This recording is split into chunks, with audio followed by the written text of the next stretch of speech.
Bonjour, aujourd'hui je vous propose de jeter un petit coup d'œil à The Last 100 Yards Airborne Over Europe. Donc c'est le volume 2, le jeu de Mike Denson chez GMT Games.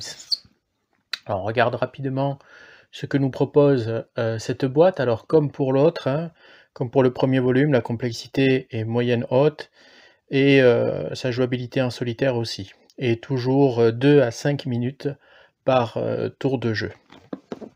Donc ouvrons. Donc, allons-y. Voilà, on va pousser de ce côté. Donc, on commence par les règles. Alors, si vous avez déjà joué au premier volume, vous ne serez pas dépaysé par rapport à ce que vous avez déjà lu. Il y a peut-être des choses supplémentaires qui ont été rajoutées pour couvrir l'aspect aéroporté, certainement. Il faudra regarder ça de plus près. Voilà, donc bon, c'est des règles qui sont tout à fait classiques si vous avez déjà joué au premier volume. Donc ensuite, le playbook, donc ce sont des exemples plus détaillés du jeu, avec donc les fameuses lignes de niveau.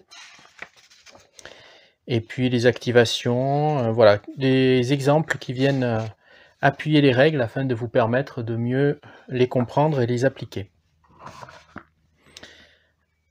Ensuite ici, donc nous avons, là c'est pour le 1, donc ce sont des compteurs qui remplacent les correspondants hein, dans le volume 1.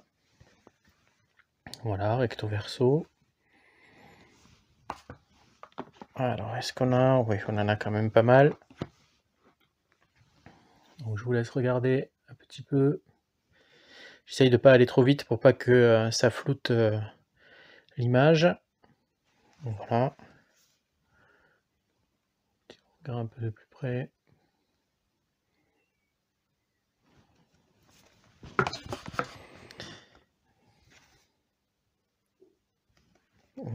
Hop. Ensuite viennent les marqueurs, les différents marqueurs pour donc les feux. Voilà. Bien. Les scénarios et les aides de jeu. Donc combien de scénarios? Donc on commence à 10 et on termine à 22 avec Geronimo. Donc voilà, différents scénarios qui mettent en scène donc les troupes aéroportées. Voilà. Kuraï, tiens, un clin d'œil à la série Band of Brothers. J'ai oublié de passer sur le matériel. Hop. Donc voilà pour les scénarios. Toujours donc la piste qui sert à suivre le jeu. Ici les pertes. Voilà. Toujours le même système.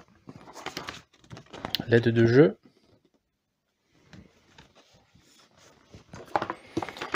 Une aide de jeu par joueur ensuite.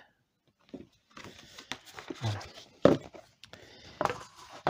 Pour terminer, les cartes et puis les dés. Alors les cartes, pourquoi je fais la grimace? Parce que rien qu'en les prenant, je vois qu'il y a quelque chose qui ne va pas. Donc regardez, en fait c'est une simple feuille, c'est pas cartonné.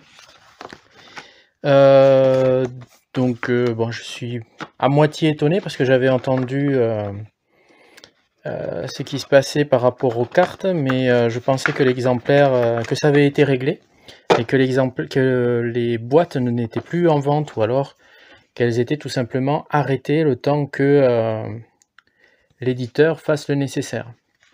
Bon, alors c'est apparemment pas le cas puisque cet exemplaire a donc des cartes qui ne conviennent pas. Hein, voilà.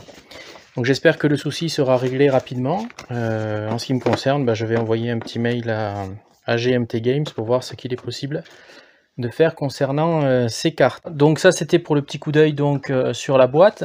Donc c'est une boîte que j'attendais parce que je suis très intéressé par les forces aéroportées. Et chaque fois que se présente l'occasion de simuler une bataille ou une campagne avec ces forces, eh bien je saute dessus. Donc voilà, donc je vais essayer de découvrir cette simulation avec intérêt. Bon, si elle s'annonce comme celle du volume 1, je pense pas qu'il y aura de soucis au niveau des règles. Je vous proposerai peut-être, mais pas encore, hein, puisque j'ai fait la série sur le volume 1 il y a peu, donc elle est encore en cours d'ailleurs, quelques parties sur ce volume. Voilà, je vous remercie de m'avoir suivi, je vous dis à la prochaine. J'en profite encore pour vous remercier pour vos abonnements et pour vos encouragements. Je suis très touché à chaque fois et voilà, je vous dis à plus tard. Merci.